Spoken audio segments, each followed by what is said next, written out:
I'm Malik Wright. Thank you guys for tuning in to another episode of State of the Jungle. On this episode, we'll be discussing, will the Cincinnati Bengals start fast? And we'll be giving our record prediction for the 2025 NFL season. Get your popcorn ready.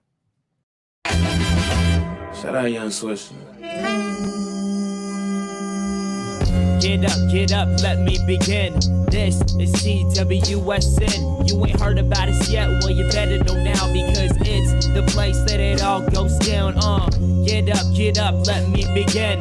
This is 𝗬𝗎𝗪. You ain't heard about us yet, well you better know now, because it's the place that it all goes down.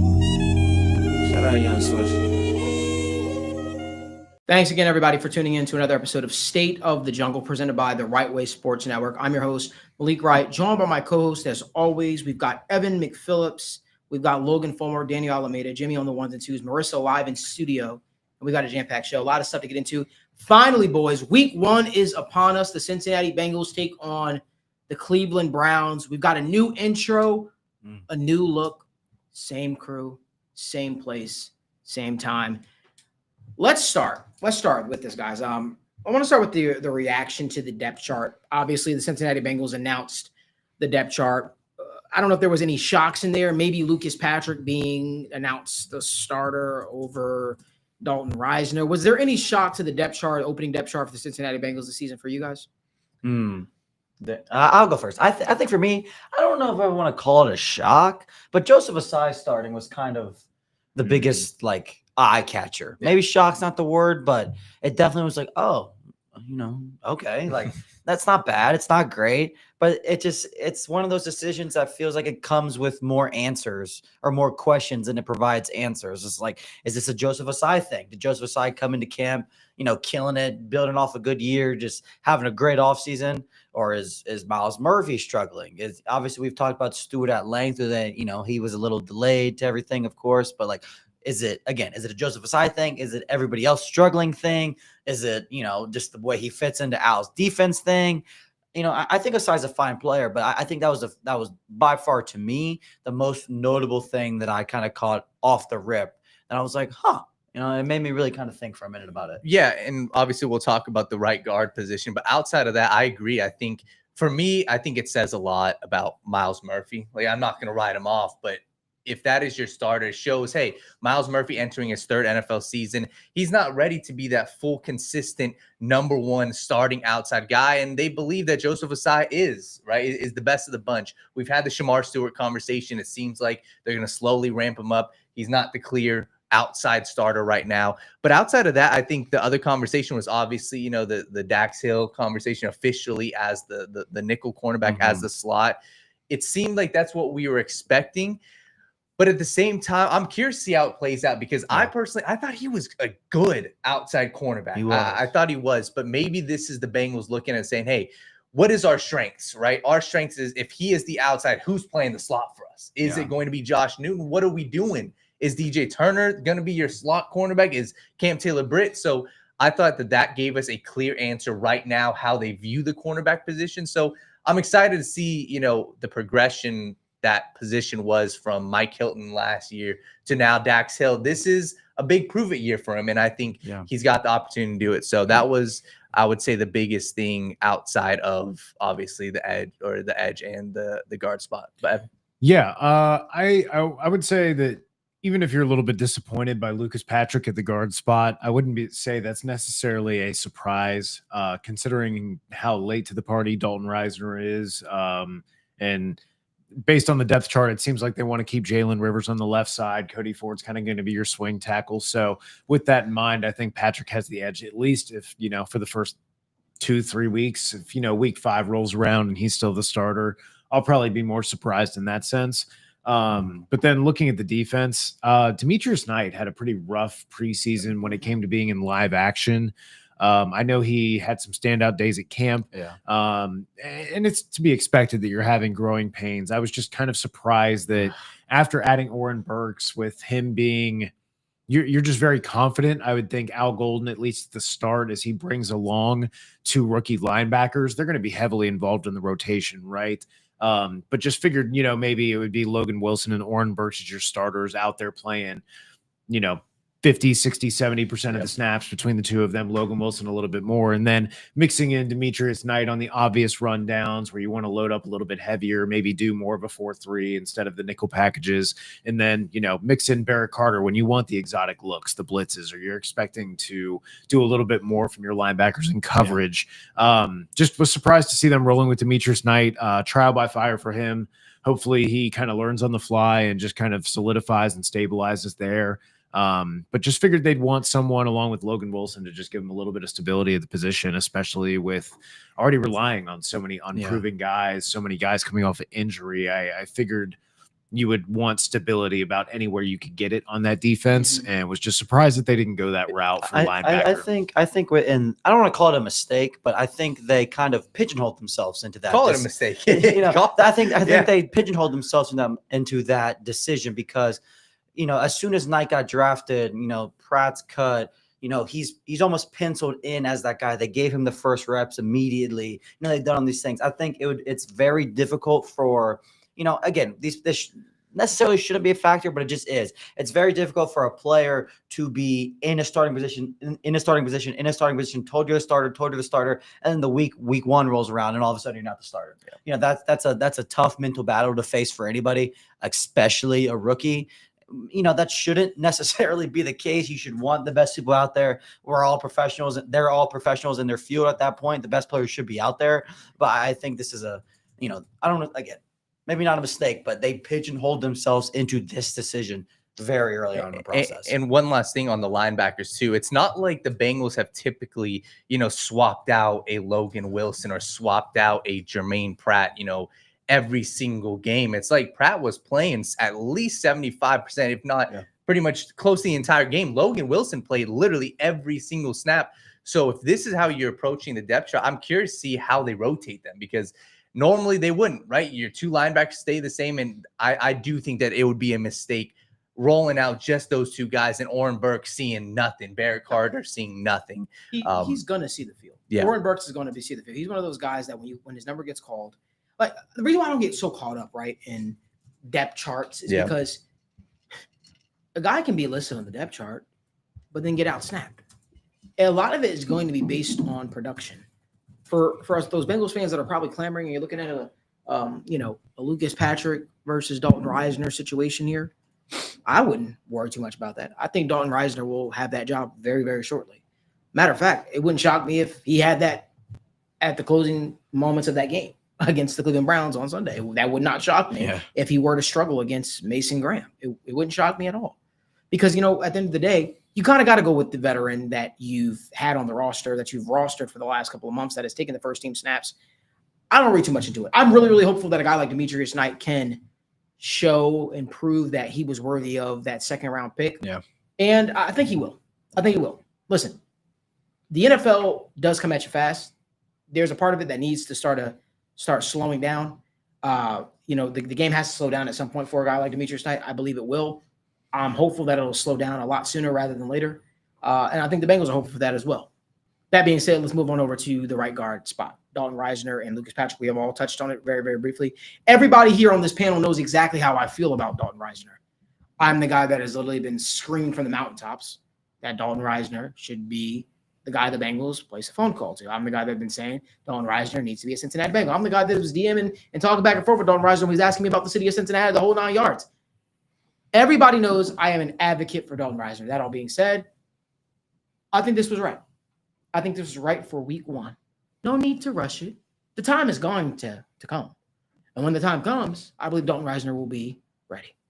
I think Dalton Risner is going to be a great fit for the Cincinnati Bengals. I think he's going to do a lot of what the Cincinnati Bengals are hoping that he will do. And I think the Bengals, are realize that as well. But got to bring him along. Got to bring him along. The best part about it is he's available. He's going to be available on Sunday. So if Lucas Patrick goes out there and shits the bed, guess who might get their number called? Number 66 might get called up. And guess what? If that happens, I think that we're all going to be happy, although we are all rooting for the success of the Cincinnati Bengals. So if that comes by Lucas Patrick going out there playing like Quentin Nelson, I'm all for that as well. It's just one of those things that, like, on the offensive line, again, I don't think this conversation should be happening couple weeks from now or anything. Like if Risner does not take that job sooner rather than later, then it'll be a bigger issue to me. But the offensive line is so important to be in unison. And, him coming in so late does just have to play a factor. I don't think anybody up here necessarily thinks that Lucas Patrick is a better straight up football player than him. No, believe it or not, But- there were some people on Twitter saying Lucas Patrick and Dalton Risner are on the same exact which is just skill level, nowhere which was near the asinine truth. to me. Like, but, there's nothing that provides. But again, at the end of the day, week one, that unison, you want to start fast, you want to do all these things, and maybe like I get the thought process of starting Lucas Patrick there because he's here, he's what we're used to. We know they at least know what they're getting in a live look from him. They know that they can leave the running backs in, give them some extra help with tight ends and all this stuff. Put Drew Sample right behind them. They know they can do that. If they try to adjust their game plan for Risner and he starts to struggle, and then it could throw things off. So having that end of the game plan makes sense. But again, I'm okay with this for week one, for the first snap of the game. But I pray and pray and pray this is not a conversation we're still having a month from now. Then it would be a massive issue. Just to be extremely clear, because I see a comment in the comment section, Jimmy, if you want to pull that up, it is from our guy, Chuck2624. He says, is Risner better than Patrick? Yes. Should Patrick start week one? No. Hear me out. Because I want to make sure I'm extremely clear, because people will say, Malik, you were the biggest Risner guy, and then you said Lucas Patrick should start. I think Lucas Patrick's name deserved to be on the depth chart to start week one. I do not think that his play is indicative of how that game might end. But then again, I don't want to spend too much time talking about the inevitable, because we all know what the inevitable is, right? Or at least we should know. Yes. The inevitable is Dalton Risner will rise up the depth chart, and he'll take the job from Lucas Patrick. Yeah. That all being said, won't cry over spilled milk. Let's keep the conversation rolling. Listen, the Bengals, will they start the season fast? That is the main topic of today's show. But before we get into that, the show was brought to you by nothing. The show is brought to you by you, because we greatly appreciate all of you guys for tuning in each and every single Wednesday, looking at my ugly face, looking at Evan's ugly face over there. And joining Daniel and Logan. We greatly appreciate you. I was listening. Me and Evan will be the ugly guys on the show this week. Next week we'll switch it up. I can live with that. But if you guys could do us a huge favor, this show is not possible without you guys. We don't have super chats and nothing like that. All we ask is that you guys give the show a like, subscribe to the YouTube channel, and turn on post notifications so you guys don't miss when we go live or when we upload content. Remember, the morning show is back. Starting tomorrow, the Sit Down Morning Show is back, better than ever. I'm excited about it. I'm locked and loaded, ready to talk all things NFL, Bengals, UFC, NBA, so much more. I will have guests on the show this year. Some might be players, some might be journalists, some might be friends, some might be enemies. I have no idea what might happen on that show. But one thing I can tell you is, bring your popcorn, because if you ever watched a show, a debate style show that me and Daniel typically do, it's always fireworks. It is going to be exciting. By the way, for those of you, I promised you I would announce on the show who the next guest is of the Sit Down One-on-One with Malik Wright. Drum roll, please. Well, I clamored for it. I said, Bengals, sign this man. I said, Cincinnati, he needs to be in stripes. I was the first one calling for a long time. I was called an idiot. I was called all the stuff like that. But the next guest on the Sit Down with Malik Wright one-on-one is 𝗦𝗡𝗢𝗏. Really, really excited about that interview. Really excited about that interview. Really excited about sitting down with the guy that I've literally been campaigning to be in stripes, be here in Cincinnati. And again, everybody that I sit down with on the Sit Down, it has to make sense, right? So we don't confuse you guys. There's the Sit Down with Malik Wright morning show, which is the morning show. And then you have the Sit Down one-on-one, where I sit down across from athletes, around the league. Could be the NFL, could be the NBA. Got some really cool stuff in the pipeline. I might be traveling to Philadelphia at some point this season to talk to a number one wide receiver out there. Actually, Evan, you'll be kind of proud of me, maybe. Just because you always tell me I make sure I don't burn myself out. I actually had an opportunity to interview Denzel Ward for him to be the next guest on the Sit Down. And I said, you know what? Let's just hold off on that. So pacing myself for the season. That way there's no burnout happening. But really excited that you guys are tuning in. So if you want to make sure that you don't miss any of those interviews or miss any of the lives that we start, Make sure you guys subscribe to the YouTube channel and turn on post notifications. Keeping the conversation rolling, guys. Will the Bengals start the season fast? Listen, they have all the makings to start the season fast, but will they? Because it hasn't been that. Listen, two things are happening, right? Two things are happening, Evan. Two things are happening, Logan and Daniel. The Bengals are coming face to face with their kryptonite, right? And what I mean by that is week 1 is their kryptonite, and the Cleveland Browns have been their kryptonite. Something's got to give, right? Something's got to give here. So talk to me, Daniel. Do the Cincinnati Bengals start? You know what? No, Evan. Do the Cincinnati Bengals start fast, or do they start ass? Talk to me. Faster ass. Faster I ass. love that. That should have been the top. That should have been Faster the ass. faster ass. That should have been. There you go.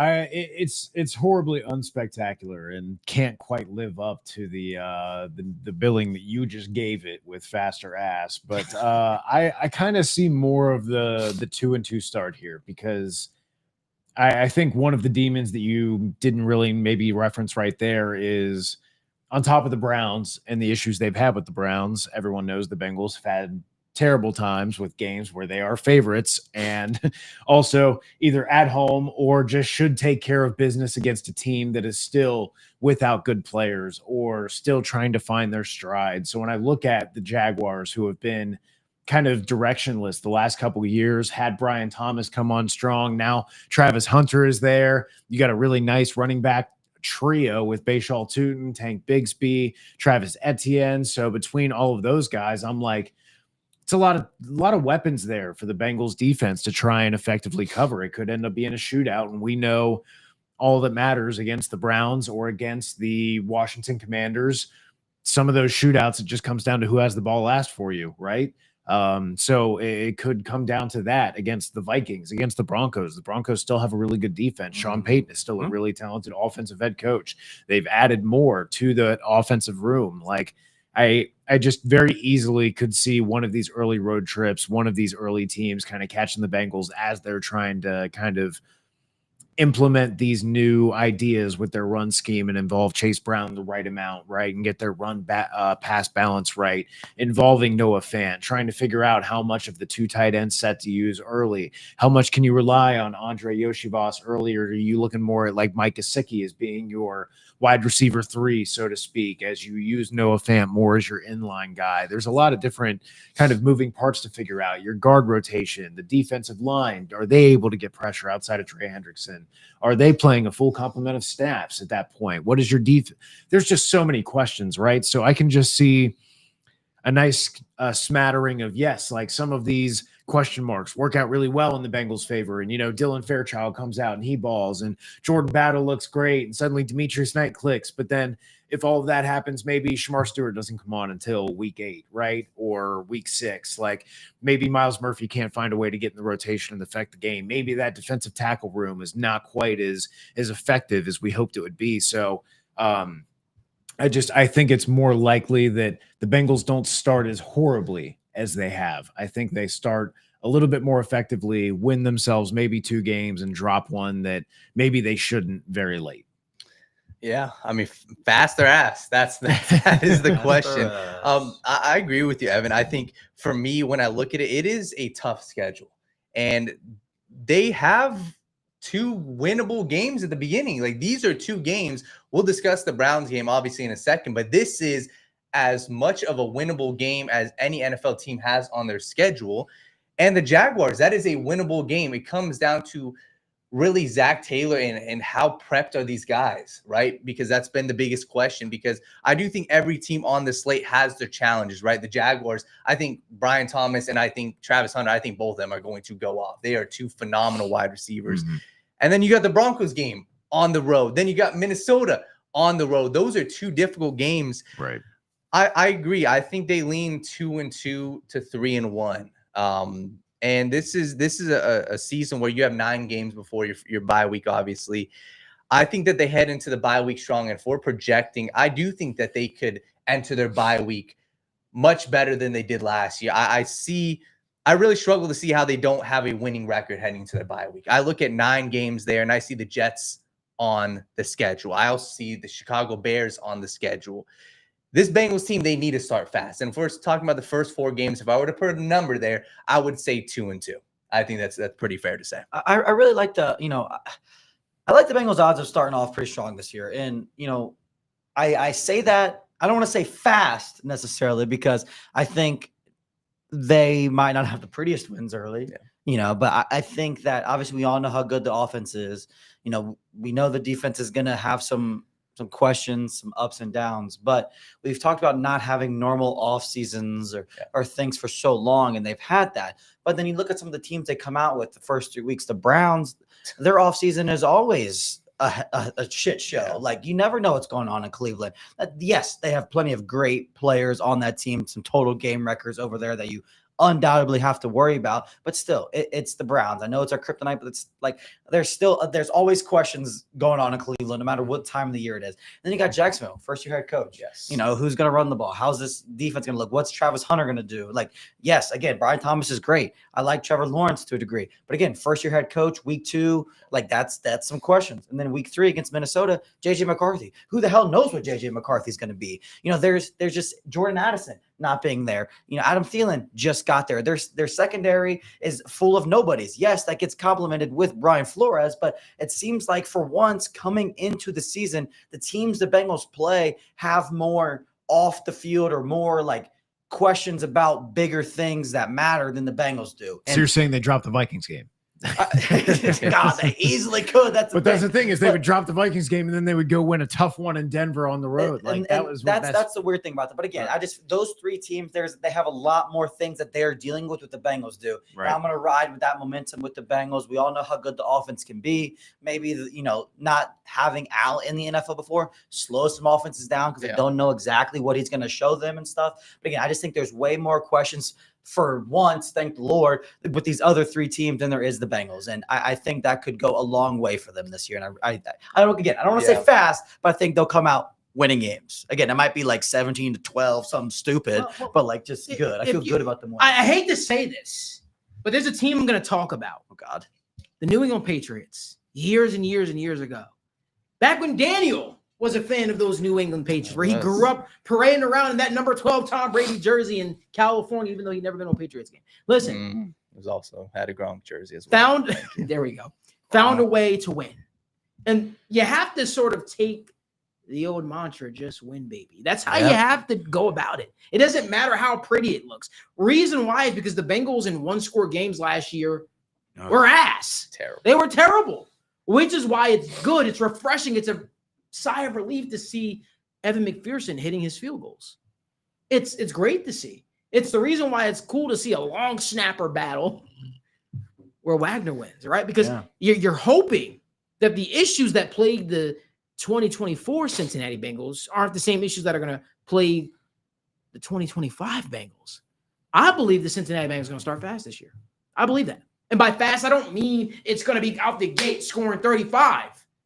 But I do think, hear me out, I do think the Cincinnati Bengals are going to find ways to win games. And last year, that was something that they couldn't do. That was something that was continuously an issue. Here are some questions that we might be asked. And I'm just going to break some news for you. Hopefully it's not breaking news. Evan, Logan, Daniel, Malik Wright. None of us have the answer to it. None of us know how the Cincinnati Bengals. None of us know how the Cincinnati Bengals defense is going to look. People have heard all season. Well, we haven't shown everything, right? I am skeptical. We all are skeptical, but I'm cautiously optimistic that what we're hoping to see is that the Cincinnati Bengals defense will be improved. What I'm hoping to see is that the defense will have some opportunistic moments where we might get some takeaways. We might have a few balls bounce our way. Might have Geno Stone end up with an interception earlier in the season rather than later in the season. Who knows? I'm expecting big seasons from guys like Jordan Battle, guys like Geno Stone. I'm hoping Logan Wilson is not the skeletal form of himself. I'm hoping that Logan Wilson is still that guy. Because all we heard last year was defense coordinator, scheme too complicated, yada, yada, yada, yada. At some point, players got to play. And guess what? The onus is now on the players to play. Me and Evan, we've been the biggest advocates for guys like Jordan Battle. We have been. Why? Well, we watched him a lot. We had the pleasure of watching him a lot for the University of Alabama. We did. Why you got to do that? Yeah, no. We're gonna get into that a little bit. Just a little bit. We don't need to get into that. No, I gotta get into that. I gotta get into that soft ass program right now. But I will say is the expectation this year is that the defense will do its part. I'm hoping to see guys like Chris Jenkins Jr., who apparently dominated camp and looked good dominating camp. We're going to see resurgence from them this year. We're going to see them getting into their own.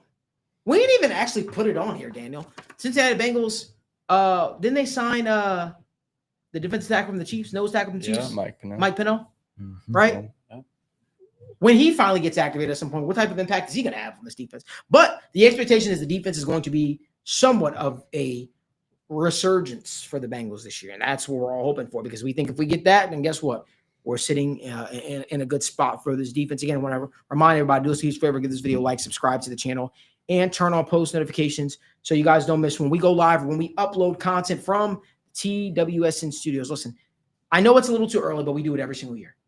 I want to get down to some of our favorite record predictions, or some of our record predictions for the Cincinnati Bengals this upcoming season. I want to get into that. So, Daniel, I'm actually going to start with you first this time. Yeah. Kick us Awesome. off, All Daniel. right. I think the thing I always lead with, and Malik, I'm glad you brought up, the one-score games. This year is a litmus test for Zach Taylor. I know it was tongue twister. For Zach Taylor in the Cincinnati Bengals. And the reason why I say that is every year, if you have a poor record, in one-score games, the NFL, it just regresses to the mean. That's how the NFL works. But there are certain teams like the Chiefs, like the Pittsburgh Steelers with Mike Tomlin, where that rule does not apply because they have great head coaches. Yeah. This is going to be, I'm going to be looking at Zach Taylor, because I think the record in one-score games, I think that has a lot to do with game management. Obviously, you have to make your field goals. Obviously, you have to do the things needed, but I think it says a lot about your head coach. And that's where I feel like this team could turn from a 9-win team into that 12, 13-win team if those one-score games go the right way. But when I'm looking at the schedule, I do see a lot of winnable games. And, man, I'm just a fan of this team starting out. Like you said, I think that they have everything going for them. Joe Burrow's entering his sixth NFL season. He's healthy. They are on fire. Jamar Chase, T. Higgins, they have a brutal schedule down the stretch. And I'm not going to go necessarily game by game. I don't know if that's how we wanted to go. But I do think that this is a 10-plus win team. That is what Vegas has them at right now, 9.5 wins. I think they're a 10-plus win team. And if I had to put my money on the table, I think they will finish with 11 wins this season. I think that's a realistic expectation. I see the ceiling being 13, 14 wins, because I think that is how good Joe Burrow is. There's only 2 other teams, 3 NFL teams that have a quarterback like a Joe Burrow. Anytime you have him, I think your team has the ceiling of 13, 14 wins because you have that guy. But being realistic and looking at the struggles that I do think that this defense is going to go through, I think 11 wins is what I'm putting them at. And I think that puts them right in position to potentially win the division, but the division is always tough. The Steelers are going to be tough. The Ravens are obviously tough, and then the Browns are always a tough matchup for the Bengals. So I think 11 wins puts them right at the division or right at that first wild card spot, and they make the playoffs. Yeah, I think I'm with you at 11-6, but because the thing is, we all know how good the offense is and can be, but the thing that obviously we know we're going to drop some games, but those first like 8 or 9 games, you face some legit D lines, like just straight up elite defensive lines or defensive players. Obviously Cleveland week 1, Jacksonville week 2, the Vikings week 3, Denver week 4, and you still got the Packers, the Lions, the Jets. Like those are some legit fronts, and we know that's where the Bengals, are, if they're going to struggle against any opponents, it's up front against those teams, and they are going to get tested early and often this first 2 months of the season with, but that doesn't even get it easier. Then you still got Baltimore twice in the year. You still got Steelers twice the back half of the season. Like their schedule is tough. Yes, I have so much confidence in the Bengals, but their schedule is pretty difficult, and it's not only difficult, but They play good teams that do things good that they are bad at doing. Like I just said with the defensive line. So there are a number of matchups that I'm excited to break down as we get closer. But this offense is too good. The defense has too many, creative playmakers that I think could have great years for them just to create some turnovers and even out that margin. Hopefully our kicker is a league average kicker instead of one of the worst kickers in the league. Like those small margins, easily can flip the Bengals to an 11-win team like I have them. But again, much like Daniel said, the ceiling for this team is as high as any ceiling in the NFL. Again, that doesn't mean they're going to hit it. But I think last year felt a lot like your floor. Totally. Like it's so many things went wrong. Everything outside of like injuries on offense went horribly wrong. Obviously, God forbid, injuries can still happen. But, we scored so many points. Our kickers missed field goals. We had some questionable flags. Like we had, our defense couldn't get a stop. We had so many just annoying little nuances of things that aren't things that carry over year to year to year to year. And if it was more of a personnel thing, coaching things that we thought it was more, repeatable, I'd be maybe feeling a little bit different. But the losses and the way we lost and why we lost all felt so weird and stupid and annoying, for lack of a better term. That's why it gives me so much hope that the switch just flips a little bit and you turn into an 11-6 team, a 12-5 team. I don't want to say easily, but comfortably this year. That team has that well within their possibility, and that's what I would expect them to do, is win about 11 games. Yeah, like the last thing I'll say, I think with a healthy Joe Burrow, I think this team's floor, this ceiling is 10 wins. That's what I think. I think everything went wrong last year, and I do think that there's obviously a chance. Floor? I think their floor is 10 wins with a healthy Joe Burrow. And I think that's how highly I rate Burrow and how highly we rate Burrow. And I think you look at the quarterbacks of the upper echelon, Josh Allen, Patrick Mahomes, Lamar Jackson, those guys, when they're healthy, every single season, those guys have made the playoffs. Burrow's the one guy that's faltered last year, and I don't think that repeats. I think if he's healthy, this team wins 10+. Vegas has the win total at 9.5. I'm going to say 10. And I think that is, I really struggle to see them. Everything has to go perfect for them to win 11 games in my mind. And the reason that's I kind of come back there is, like Logan said, the second half of the schedule is harder. I expect that it is going to be more difficult for the Bengals. I think they're going to be a worse team in the first 8 weeks than they are in the next 8 weeks or 9 weeks, right?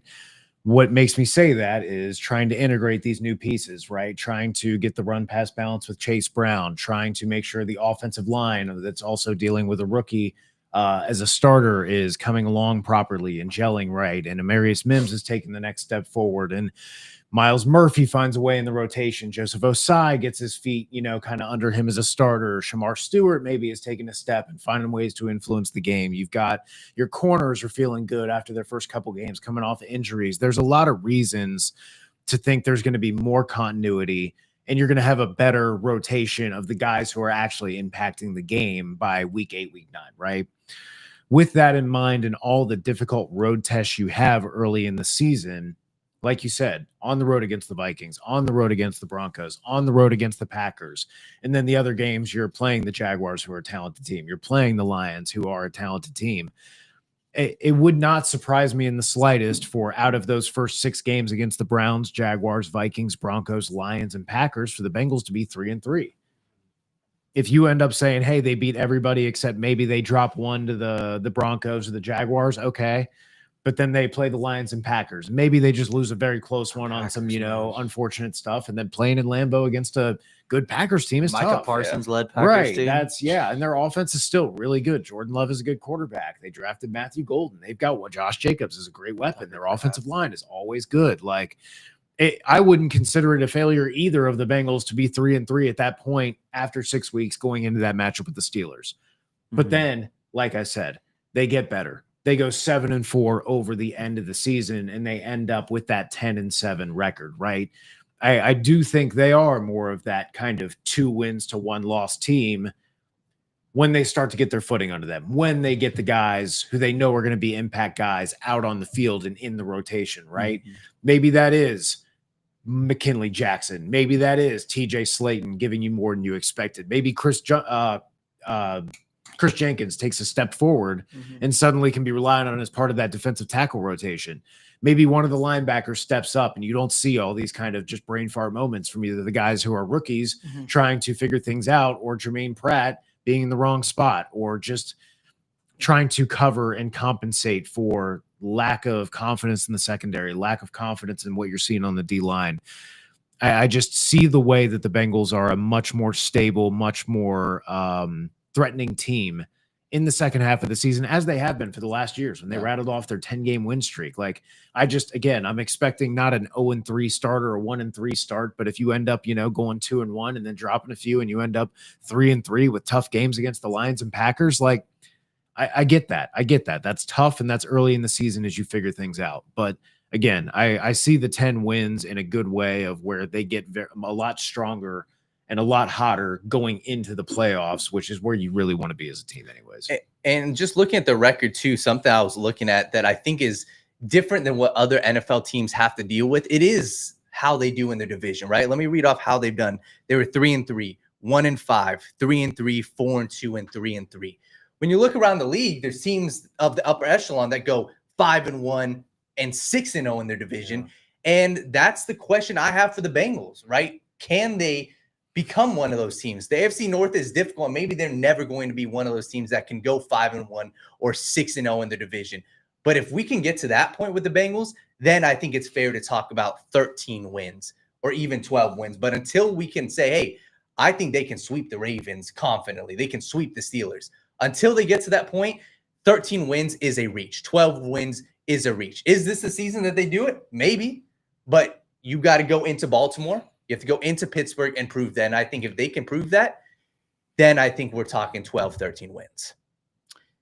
So I'm hearing what everybody I'm hearing what everybody's saying. I really, really am. And I don't mean to be that guy that's overly confident. And so I'm not going to give you a prediction of what I see. What I can tell you is what I do see. I won't predict exactly what the Bengals record is, but I'll tell you just what I see. I'm hearing the way you guys are speaking about this team. Mm-hmm. And I understand why you're speaking about the team the way you have. When you think about how last year went and how piss poor things went down the drain, how could you be confident? But rather than focus on how last year started, I'd rather talk about how last year finished. Because in talking about how last year finished, the Bengals were one of the hottest teams in the National Football League last year. Al Golden's brought in as a developer and as a guy that simplifies things. And through that, you're hoping to see more. I'll tell you what I'm tired of, right? As my fruit box snack falls. I'm tired of us putting Baltimore on a pedestal. Hear me out. They deserve to be on a pedestal. But I'm tired of acting as if the Cincinnati Bengals roster-wise can't stack up with them. I'm tired of acting as if this is the Andy Dalton-led Cincinnati Bengals team where you have to be fearful of who you have to face because of all the weapons that they have. Need I remind you, Joe Burrow had more chewing for Baltimore Ravens head top last year. He did. Time and time again. And if the defense could stop a nosebleed, well, guess who was in position not only once, but 2 times to beat the Baltimore Ravens in the fourth quarter, up by 10+ points. The Cincinnati Bengals, who pissed down their leg. The Cincinnati Bengals, who shit the bed. The Cincinnati Bengals. So in saying that, we can't speak as if they can't go into Baltimore and light up the Baltimore Ravens. We can't speak as if the Baltimore Ravens, since this man has entered the league, have had an answer for Ja'Marr Chase. Because that's what I deal with, and y'all know this about me. Yeah. Some Bengals fans hate me. Some Bengals fans love me. One dude is so in love with me, he created a Reddit page about how much he hates me and how full of myself I am. But all I do is I come on this show, I sit with this mic in front of me, and I spit facts. Whether you like me, whether you love me, you always know I'm going to be factual. And here's me spitting the facts. The Cincinnati Bengals went into Baltimore not once but twice, and they dog walked the Ravens offensively. They did. And if the defense could stop a nosebleed, what are we talking about then? Because let me tell you something right now. When the Cincinnati Bengals took on the Baltimore Ravens the year the Bengals went to the Super Bowl, guess what? The Ravens couldn't stop the Bengals offense, but the Bengals defense was able to create stops, which led to a blowout in Baltimore. So excuse me for believing that the Cincinnati Bengals can't go into Baltimore and beat them. The only issue that I have with this The only issue I have with this and why I think they might split with the Baltimore Ravens this year, because the schedule makers gave a big fuck you to the Cincinnati Bengals, and they say, you know what, I got something for you, Cincinnati. You're going to take on Baltimore, then you're going to take on Buffalo, and then you're going to take on Baltimore again. That is a murderous row. That is a murderous row. But if we're talking about skill for skill, we're talking about talent for talent, I'm happy they got Jair Alexander. I'm happy because you want to see the best take on the best. But fuck no. There's not a team on this schedule that I don't think the Cincinnati Bengals can beat. Totally. There's not a team on this schedule. And guess what? You better hope the Bengals don't start fast.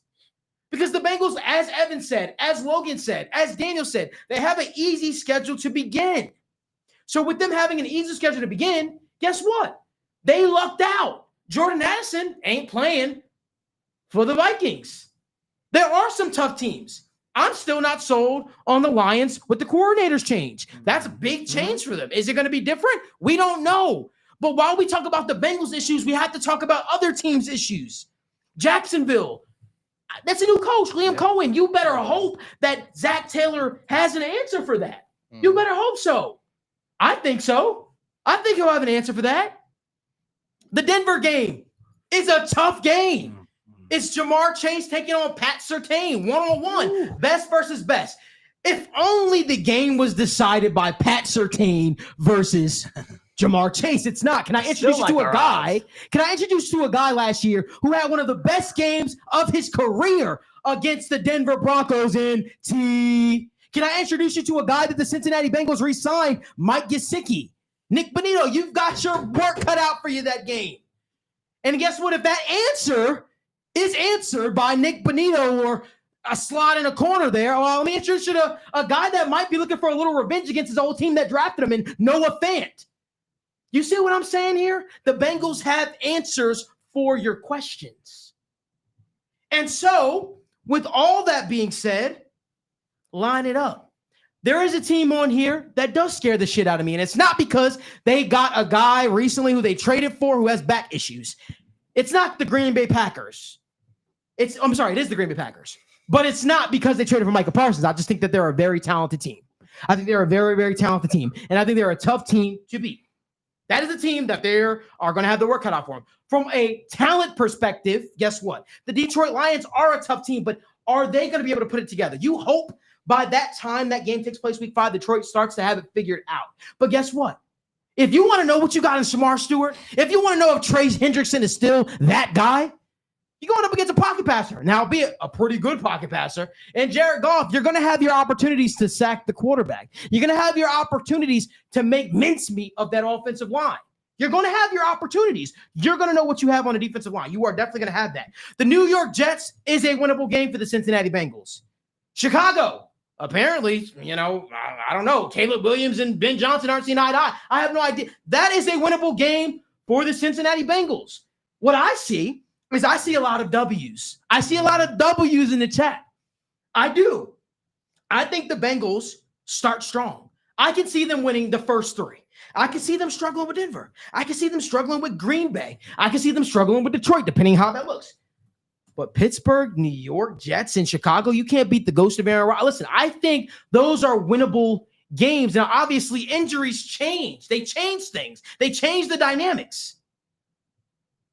But the fact of the matter is, I think that the Cincinnati Bengals can start fast.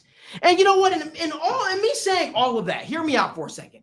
In me saying all of that, the reason why is when you say 10 wins or 11 wins, I raise it is because if the Bengals start fast, tell me how the Cincinnati Bengals during the Joe Burrow era always end. Oh, yeah. Fast. So if you're hoping the Bengals miss the playoffs, that means you're saying the Bengals are going to start off slow. I think this Bengals defense will get better as the season goes on. That is what the hope has to be. If you're going to achieve the things that you're hoping to achieve, that is what the hope has to be. That is what the expectation has to be. But I think because what Evan, what Logan, what Daniel said, the Bengals season starts off easier. I got to believe the Bengals are in to shock the world.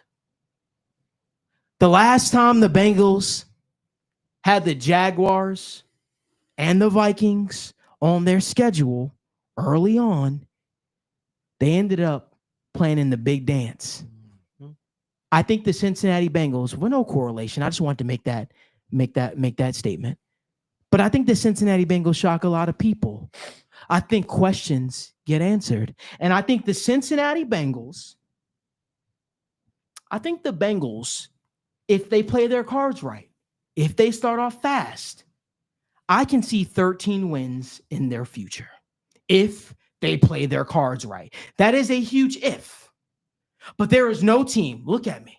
There is no team on that schedule that I'm shaking in my boots. There's not one team on that schedule that I don't think the Cincinnati Bengals with the best quarterback, yeah, I said it, the best quarterback in the National Football League.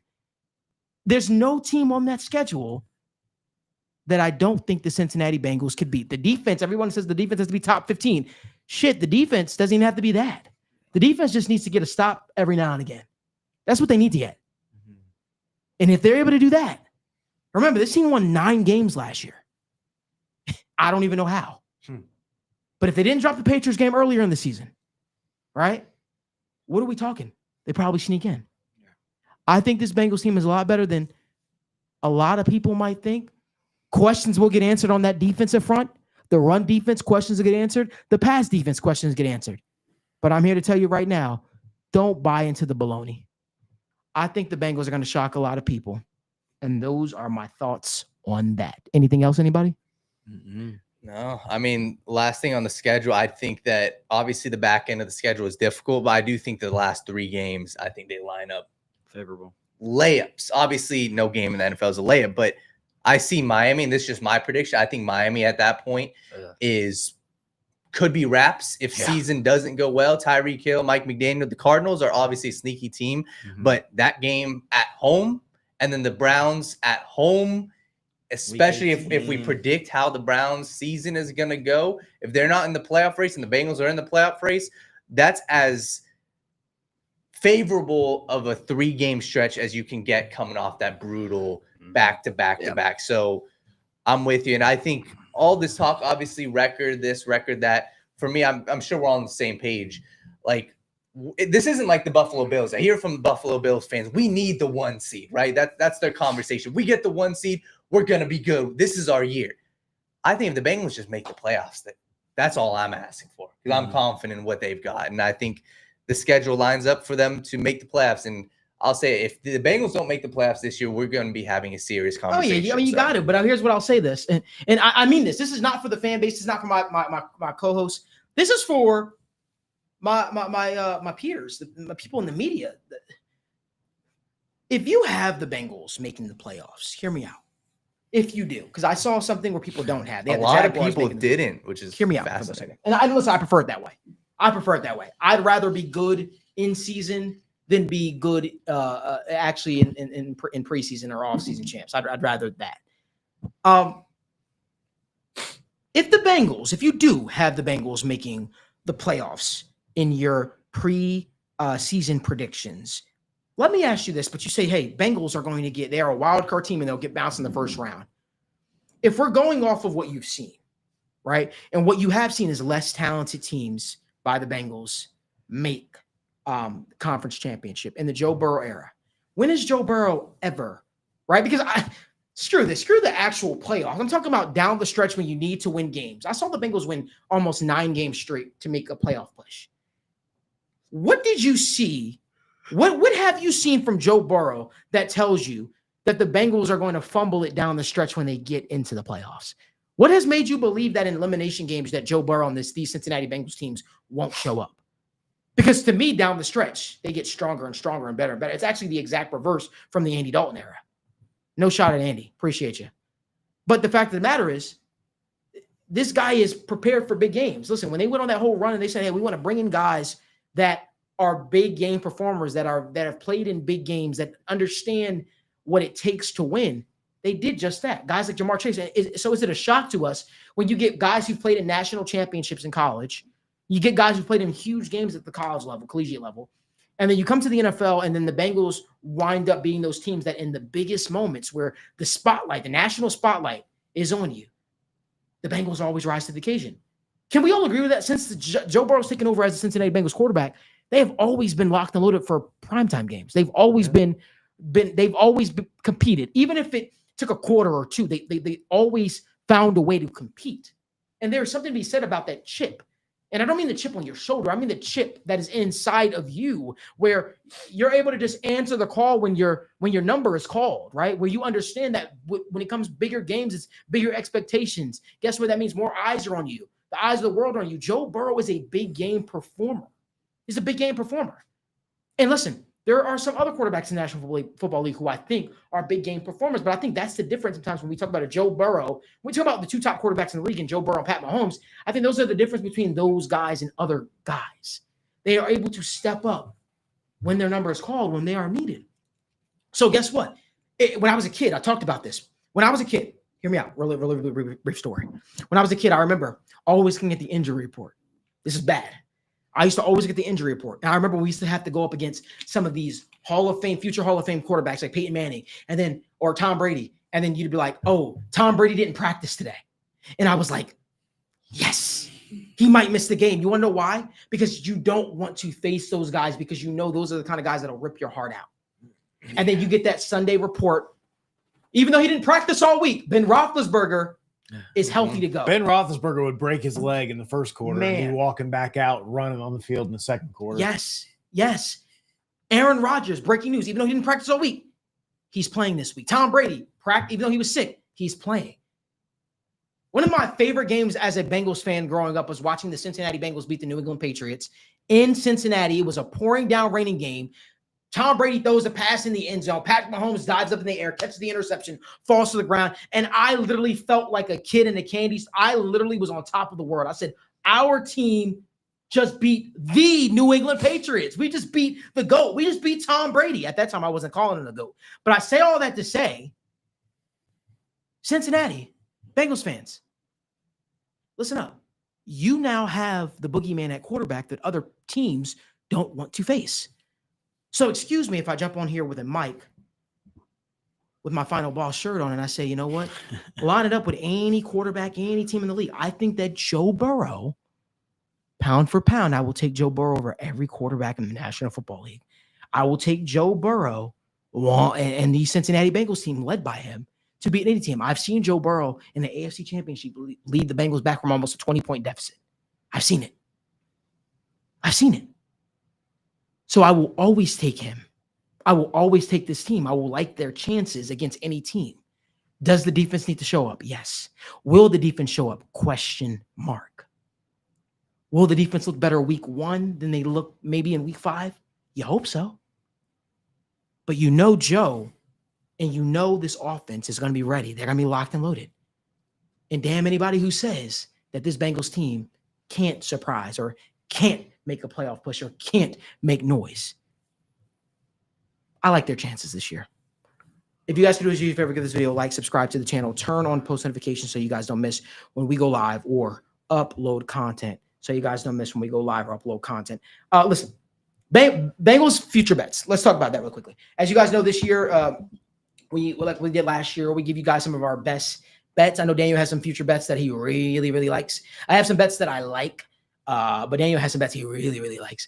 And we're going to get into those right now. Again, you guys know we are huge in the betting community. You can join the TWSN Patreon or subscribe on our website to get all of our picks. The NFL season is upon us, so you know we are locked and loaded for this upcoming season. Daniel, the floor is yours. Yeah, man, I think just looking at the odds, obviously there's a lot for the Bengals, right? And we'll put the ticker down below of what the Bengals odds are, to win Super Bowl, division, so on and so forth. But I think when I look at this and what I think the best value is, obviously I do think to win the AFC as a whole at plus 950 is good odds.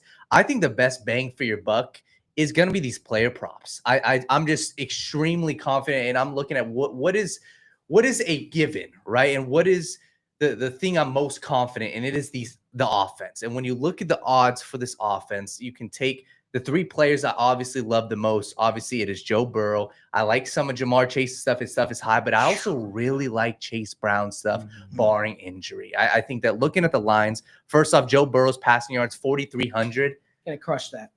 Like, gonna crush that. If he's healthy, he's hit this in 3 of his past 4 seasons. He just dropped 4,900 passing yards last season. And this is a team, they're not going to be running the ball down your throats every single time. They passed the ball at the highest rate in the NFL last year, 64% of the time. You got Gesicki, you got Fant, you got T. Higgins. I think 4,300 is a walk in the park. So for me, I'm also laddering that up. I love 4,500. And I also look at, even taking a sprinkle at 5,000, right? I believe it's plus 350, right? So you bet $100, win 350. I think that is as safe of a passing prop in the NFL as you're going to get with any of these guys. So I really like that. I also look at Chase Brown. I think something that's extremely underrated. I think his rushing yards is extremely underrated. You can't necessarily get, combined yards. That's something I'm a fan of on a week-to-week basis. You guys will hear us talking about, our bets all season long. You look at, something that was fascinating. I mean, the last 8 weeks of the season, dude had 20-plus touches in 7 of those 8 weeks. 20-plus touches. I mean, where else can you get that in the NFL? So I look at his rushing yards. I think you're getting a lot of value. It's at, I believe, 950. So you're looking at 1,250. So him to get 1,250 rushing yards, I believe that's plus 400. It's good value. So for me, if I'm looking at a guy who has zero competition in the backfield, you're not getting that elsewhere besides maybe a Derrick Henry and obviously a Saquon Barkley. But this is the best bargain, I think, is banking on Chase Brown for a season-long prop. I love his rushing yards. Plus 1,250 is more of a long shot. But like I said, anything Joe Burrow passing touchdowns, Chase Brown, I'm all in on. And like I said, if I were to look at a Bengals thing, I think 9.5, I think that's a safe bet. I don't know necessarily if you want to go out and throw $100 on that and wait, 6 months for that to cash. I don't necessarily know if that's the best use of financing, but I do think that the 9.5 line, I think they're getting 10 plus. And I think the value, if you are banking on this Bengals team to be great, I think the value at them making or winning the AFC Championship at plus 950, I think that's great odds. Like I said, Joe Burrow, I'm a fan of. Chase Brown, I'm a fan of. And yeah, that's what I really love. So I don't know if you guys have any. Do you guys have any? I was just gonna. I'll quickly throw in there. Yeah. I was throwing together a little futures parlay this weekend, and I got Chase Brown rushing touchdowns at 6, and it was minus 120. And I felt really good about that. Just like Daniel said, there's not a lot of competition there. And even if there is, even if Brooks has a strong year, P. Ryan's, this solid role player, they're still giving him the ball, in these short yarded situations. Like, he's still that guy. I mean, he scored 7 last year. You'd think, maybe we're a little more balanced. It's just, there's not a lot of touches. And I feel at 6 touchdowns at minus 120, that feels like very good value to me for a guy that hit it last year that isn't going to lose any touches. His role's not going to diminish. The offense is still going to be great. I like Chase Brown props a lot this year. I like the rushing touchdowns. I like the rushing yards, especially like what Daniel said. But again, the offense is so good. They're going to give somebody a lower lines. And I think they decided to go with Chase Brown. And I think that'll make some people some money. Jamar Chase, Daniel, you took his receiving touchdowns? I didn't say that, but it's, I don't know, what's it at 12 and a half? I didn't look at that necessarily, but I can tell you right now, Jamar Chase had 1,500 regular season yards is at plus money. It's at plus 165. That's a mark that I definitely think he hits. Daniel always has the what do you call it? The futures props covered. I'm gonna just look at some really quickly. I think Joe Burrow throws 40 plus touchdown passes this year. I think that's in like plus 230, by the way. Yeah. That's just a prop that I absolutely love. I think that they're being a little egregious. Joe Burrow's passing touchdowns total prop is sitting at 33.5. That's kind of insane to me. That's kind of insane. You probably hoping that he has a down year for him not to hit that. But while Daniel focuses on the future, I want to focus on the future, but I want to focus on the future that is the near future, which is the Cleveland Browns game. You talked about disrespect, right? Disrespecting lines. Can I tell you guys a line that's disrespectful? Mike Gesicki to score a touchdown anytime on Sunday against the Cleveland Browns. Guys, the Cleveland Browns, listen, their linebacker unit, I like Carson Schwarzenegger. I think he's going to be a fine player. He's a rookie still. You're relying on Devin Bush. I don't know if they have an answer. I think that they're going to try to have an answer for the receivers, the T. Higgins of the world, the Jamar Chase. Evan, do you know Mike Gesicki to score a touchdown against the Cleveland Browns is sitting at plus 300?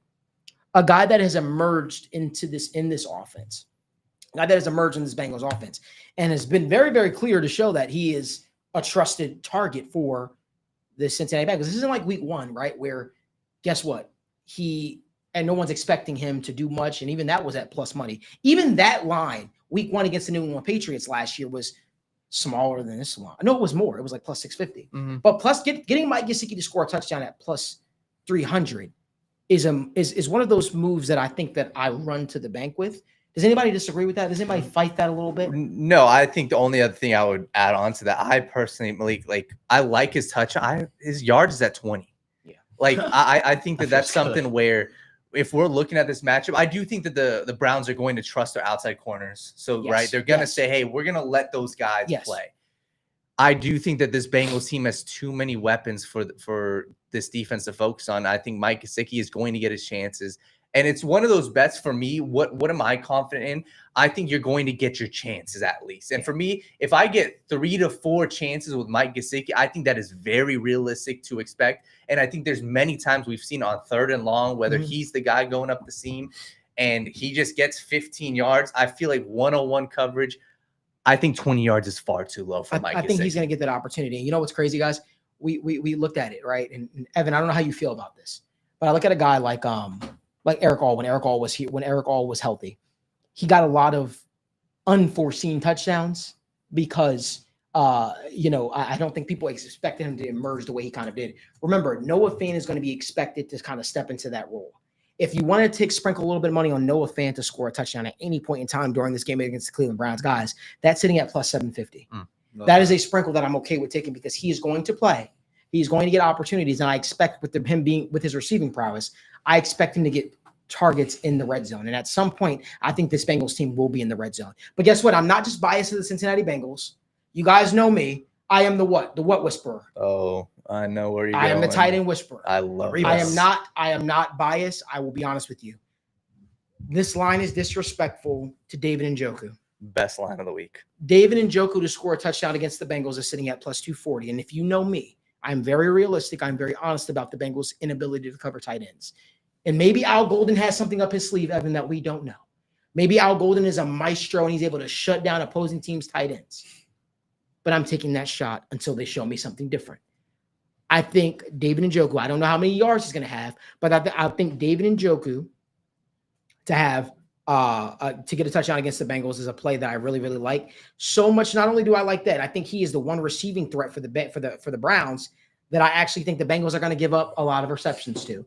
David Njoku's line is sitting at 4.5. I think David Njoku has around 6 catches against the Cincinnati Bengals because if you know anything about Joe Flacco, he goes to his tight ends. He gives his tight ends opportunities, and that is a play that I like. I'll have more for you guys on the TWS and Patreon. We'll have more for you as the week goes on. But Evan, is there any play that you like? If not, we'll keep going. I do like the Njoku play. His receptions, man, as soon as they had a competent quarterback back there, it was like you said, 5 and 6 almost every game. He was good for 50 yards almost every game. I think the receiving prop is around like 47, 49 right now. I definitely like the idea of going over on that. When you look at Joe Flacco, his average depth of target is always near the top. Yeah. He's always willing to push the ball down the field. He was 9.2 yards average depth of target last season with the Colts, average depth of target 9.1 with the Browns the year before. So you can trust that he's always going to be willing to push that down the field. I wouldn't hate maybe like a longest reception prop for Jerry Jeudy or Cedric Tillman, who I believe really came on strong last year when Jameis Winston was playing. To remind everybody again of how efficient going from Deshaun Watson to Jerry Jeudy was. Jerry Jeudy was 11th out of 90 wide receivers in PFF grade weeks 9 to 15 when Jameis Winston was playing quarterback. So a lot of good production there. I don't expect that level of play from Joe Flacco. He is 40. He does throw a lot of turnover-worthy plays, is 34th out of 44 quarterbacks last year in turnover-worthy play and in big-time throw percentage. So you're not really getting as many of the big-time throws to offset the turnover-worthy play percentage. But I do think he's going to take chances. I like a Joe Flacco interception prop. Oh, yeah. If that's sitting, if you can get it at over a half, then, at decent money, then, yeah, that might be worth a look because he's definitely going to push that. I don't hate like maybe you do like an alternative line parlay with like Joe Flacco passing yards at like 200, 220. Mix that with an Njoku, like 4 catches. I like that. Yeah, I like that as well, man. I think there's going to be some real opportunity. And there's a play that I always kind of go back to, guys. Mhm. And I can't help but maybe go back to this if you're looking for a little parlay, a little spicer. Chase Brown over 2.5 receptions.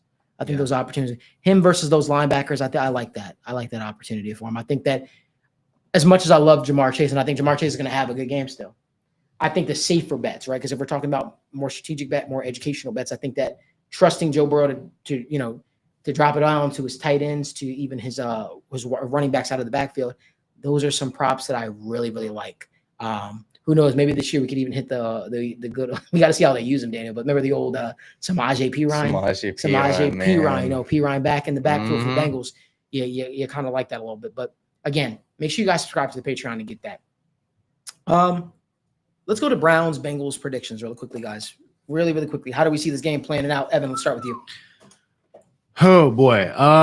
Always tough, man. Week 1 opening against a division opponent on the road. We know Myles Garrett is one of the best defensive ends in football. Dude's a freak. That defensive line, offensive line are really good. Like you said, Carson Schlesinger going to be probably a pretty talented, pretty productive rookie. That defense is overall a pretty solid unit. That secondary, Grant Delpit, Denzel Ward, yeah, they're good. Greg Newsome had a little bit of a down year last year, but I kind of expect him to bounce back. But really, you're going to be able to target the nickel corner, Cameron Mitchell, I believe. I'm checking my notes here. Yeah. And he had a 26% missed tackle rate the year prior to last and 31% last year with an expanded role. So he's going to be relied upon heavily. I think getting Ja'Marr Chase in the slot against him can be really advantageous.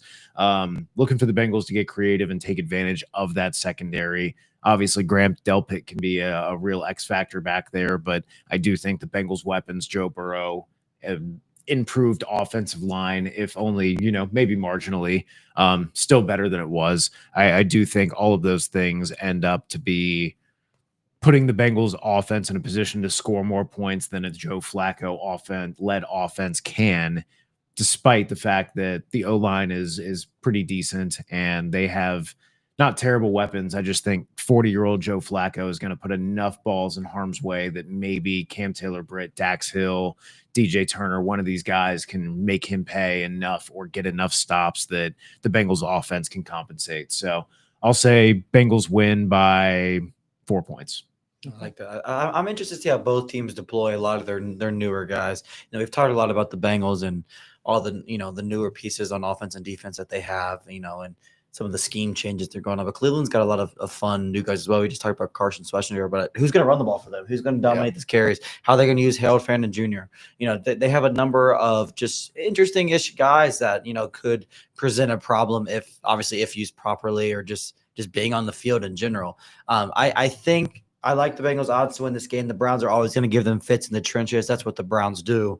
But again, I think Joe Flacco pushing that ball downfield, maybe he'll get a little antsy, but maybe he might hit a couple as well. I think those shots that the Browns do take are going to determine the game, whether if the Bengals can come away with interception or the Browns going to hit big on them. Will it just be an incompletion play next play? But there's a lot of things. It's week 1. There's a lot of things that we're going to see unfold. I like the Bengals 24-21. I think it'll be close. I think the Bengals will be about up 10. Browns will score late to kind of make it look a little closer than it feels.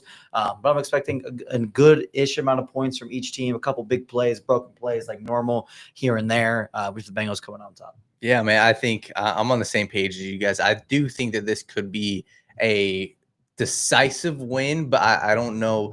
It always seems like the score is different. When I see, the Vegas odds at 5.5, I could see a late touchdown. But I agree with you. I think that the biggest X factor, it really is a Joe Flacco. Like, you look at what he did. Obviously, it was 2 years ago, but the dude ended the season with 6 straight 300-plus passing yard games. So if their weapons can show up, I do think this could be a higher scoring game than we're expecting. So I'm confident in the Bengals offense as always. And I do think if you got to focus on the guys. Obviously, you have Ja'Marr Chase and T. Higgins, but I really think the X factor is the Gesicki, is the Noah Fant, is the Chase Brown screen game, and is the rushing game. I think that this could be a game where if you win, hand the ball off 15 to 20 times Chase Brown, and he goes out and has a big game. So I would say the Bengals win a 7-point victory, but this is going to be a fun game, and I'm excited to see, like I said, both quarterbacks. I think both quarterbacks have a good game. So. Cincinnati Bengals 30-17. That's my prediction. I think the Bengals walk away with this one pretty comfortably. I just think that this team is a little different offensively, and I just don't know if the Browns offense will be able to answer each and every single time. I think actually what's going to happen is I think that they will get to a point where the Browns will start trying to push you down the field to match them once they see the Bengals, and I think it's actually going to create more opportunities for this defense. But I also think we're going to be in a spot where I'm like, oh, wow, is the defense better than we think? But it could just be a thing of where the Browns don't have necessarily the firepower offensively to match with them. But I think that this defense, instead of giving a bold take with the score, I gave it. I said this a couple weeks ago, but I think Shamar Stewart, if he gets the snaps, I think Shamar Stewart actually gets a sack and a half this game. I think that Shamar Stewart has a nice little showing for the Bengals if he gets the snaps, if he gets the opportunities, which I expect him to on passing downs. But I think this Bengals team gets probably about 2 interceptions on Joe Flacco as well. I think that he's going to start pushing it down the field, and it's going to lead to some costly turnovers, even if they're down the stretch. But I expect this Bengals team to pounce a little bit. Want to open it up to any questions, comments, thoughts, concerns really quickly before we head out of here. Anybody got any thoughts on the upcoming season, anything on their mind that they kind of want to go to? Daniel, the floor is yours. If you see any questions that we want to get to that we did maybe miss during the stream.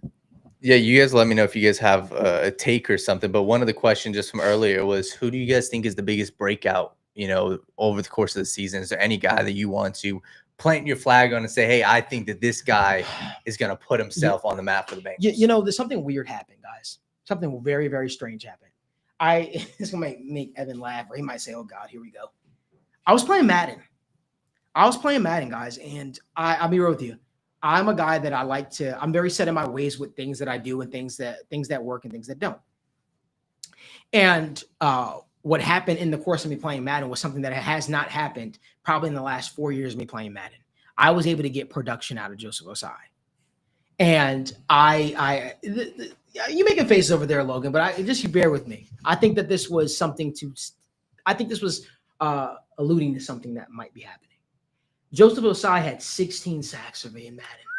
And I said, this is crazy. This is unlikely. This never happens. I think Joseph Ossai cashes in this year on a shocking performance. I don't think he's going to have 16 sacks, but I think that Joseph Ossai might get to 8-9 sacks on the season. And I think that him and his agent Dave Mulgeta plan to, try to say, hey, we'll sign this 1-year deal in Cincinnati. I think they cash on it this year. I like that. Again, to throw out another prediction, I think that this cornerback room is going to be a little bit better than I think people expect. The way DJ Turner played pre-injury was just, to be honest, very good football. He was playing damn good corner last year. Obviously, injuries happen. Injuries are a thing that's going to happen, obviously. But he was playing really good football. And then I love Dax Hill in the slot, man. I really do. I think it allows him to, again, be a true game wrecker, affect the run game, the pass game, kind of try to maybe stop some of these tight ends that we've had no business stopping the last few years. And then Cam Taylor-Britt's the weird one. But we've seen the high flashes from him. We've seen enough from this cornerback room to where it just – again, cornerback, we talk about it all the time. It fluctuates year after year after year. Coverage is hard. Coverage is a hard thing to sustain. I think last year, again, everybody kind of struggled or got hurt or did all these things, but I think they've all shown really, really good flashes that it's very possible that this secondary, that this cornerback room is looked at as a strength going into the offseason next year. Yeah, I think if there's any other player, you guys hit the nail on the head. I'm really excited just to see this linebacking room. I think that these are the guys. I'm hoping for something big. I'm hoping for Barrett Carter maybe come in and make some plays. But I think the Demetrius Knight, I think even Oren Burks, those are the guys that I'm extremely excited for. And if there's one guy I think, and I'm hoping that really shows up, and I don't know if there's too much to expect, but I think BJ Hill has the chance to really be the guy that the Bengals need, because they need him to be good. They need him to be productive, because you have Chris Jenkins. Obviously, he's the young guy. And yes, you brought in Mike Pennell, but you signed BJ Hill to this deal. And it's not like we haven't seen BJ Hill be productive. So if there's one guy that I think, and I'm hoping that is surprising, I think it's BJ Hill, because he is a veteran. He's a guy who's been here before, and it wouldn't shock me if this guy comes out and he makes some big time plays because he's done in the past. And quite frankly, I'm banking on it because if he's not going to do it, it's going to be a lot of jockeying for position with these younger guys. So BJ Hill, man, I'm looking at you, and I think that he can make some plays against some of these inferior offensive lines. I hope so. Yeah, man. If I have to pick somebody, I'll keep it short and sweet. Jordan Battle, man. You're gonna have all the opportunity in the world. This is your chance. Saw him rise to the occasion multiple times in Alabama. All reports coming out of camp are that he's mixing it up with all of the guys on offense, that he's playing with confidence and swagger, and hope that continues and carries over into the season, because the Bengals defense really could use a little bit of confidence and swagger, especially on the back end of that secondary in the safety room. So hopefully some good safety play, top down on the defense, can really help things out a little bit. Some good coverage can maybe help the defensive line find a rhythm, maybe, and build some confidence and some sacks. So I'm going to pick Jordan Battle. Hope that he proves me right and ends up being a really, really great safety for the Bengals this year. Awesome. Yeah, John Cameron said he's from Michigan. Thanks for everything. We appreciate you watching. We had one question about somebody asking about Peppers. Do you guys think that Jabril Peppers would be an upgrade at safety, or should the Bengals even entertain that, being now that he got released from the Patriots? Maybe a fun player to add. I think, we're at this point where any depth is good.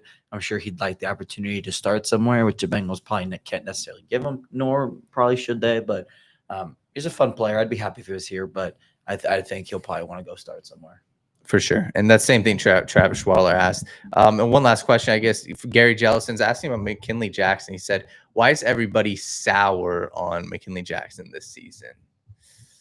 I mean, they keep bringing in 8 million defensive tackles. He was a reach at the time of the draft. Also, he had his flashes last year, but, he also played really bad a lot last year. Mike Pennell, right? Who they okay. So if we're really excited about Mike Pennell and what he's going to bring to the Bengals, and we believe he's going to, sign and be on the active roster and not on the practice squad for longer than a couple weeks, right? That makes McKinley Jackson nose tackle 3, not D tackle 3, nose tackle 3. And that's really, again, that's not us. That's the Bengals, who had the highest view of him, who said, hey, we're going to overdraft this guy by consensus by a round and a half or 2, because we believe this guy to be that much better than what everybody thinks. And it would be disappointing, because McKinley Jackson absolutely has shown flashes. Absolutely has shown flashes. But maybe this is also just a sign that they don't view him as the nose tackle as much as they saw his body style and said, hey, we'll try and make you a nose tackle. Maybe they're just going to say, hey, we'll let you play 3 tack. We'll let you play 5 tack. We'll let you just, that's, maybe they're just going to let the guy play to his strength. So it's early to write him off. Yes. He's, the whole defensive line room is going to have opportunities. So just gonna have to kind of see. It's not time to write him off yet. Just like it's not time to quite write off Myles Murphy or Joseph Osai or anybody yet. It's, everyone will have their opportunities. We'll see what they do with them. Akil the Great said, at what point do we raise the alarm bells on the season / Zach Taylor and his job? We kind of discussed this, but I think for me, it's if they don't make the playoffs. So it's like the alarm bells are already raised of, hey, what are you solidified for the next 5 years? No, you got to make the playoffs. So that's just what I think. Yeah, I'm there. Esther Wing, she made up a great point. Esther, it's good seeing you, my good friend. She says, I love Dax. I'm concerned about him trusting the movement on his knee. We need to be massively improved on multiple penalties. I think BJ will be a better player without Jermaine Pratt. What do you think? Yeah, I mean, I'm definitely concerned, of course. And I think that is the number one thing, because Dax Hill pre-injury, like I said, you go back to the Chiefs game, there were multiple games. He was looking good. That was great. Yeah. So, of course, you have to be concerned, especially with the position of cornerback, especially with the slot position. But you hope that the dude he's still young. I believe 25, 26 years old. He's got a lot of football left ahead of him. So, of course, we're going to be, concerned. But for me, it's like, hey, let's see. Anytime you're coming off an injury like that, like, it's going to cause some mental issues with you. And hopefully those don't, overtake him too much because he's going to be in a big position. He's going to be counted on a lot. The nickel position I've talked about several times on the show is growing and growing in importance, and I have so many high expectations for Dax Hill. But again, injuries do change people, so I do hope he bounces back properly. And the one thing too, just once again, I hate to look at the depth chart, but you hope that the Bengals are confident in him by putting him at the nickel position. Yep. You hope that that is a sign of, hey, we've seen how he's been in training camp. We've seen him in practice, and you hope that that's a vote of confidence saying, hey, dude's returning back to his, his normal health. 100%. Let's get to one more question before we head out of here. Yeah, Max Randman, he said, any chance the Bengals sign another secondary player? We touched on Jabril Evan's been Peppers, asking that since last year. but Justin Simmons, what's your thoughts? I mean, I think the only time that would happen if one of the safeties get hurt again week 1 and they're looking for an immediate answer. I don't necessarily see it anytime soon, but it's not impossible either. Yeah, for sure. Listen, we want to thank you guys so much for tuning in to another episode of State of the Jungle presented by the Right Way Sports Network, TWSN. Again, Malik Wright here. We're here every single Wednesday, 7 p.m., same time, same crew, same place. And remember, starting tomorrow, the Sit Down Morning Show is back live, coming at you on the same YouTube channel. Make sure you guys give the like button, hit the subscribe button as well, right? So you guys don't miss when we go live. So make sure that post notification button icon is on as well. We're excited to be back tomorrow morning as we talk all things NFL and get you guys ready for week 1 of the NFL season. Remember, there's only one way you should be watching your sports conversations and debate shows, and that is the right way. And until next time, 𝗦𝗢𝗢𝗓. This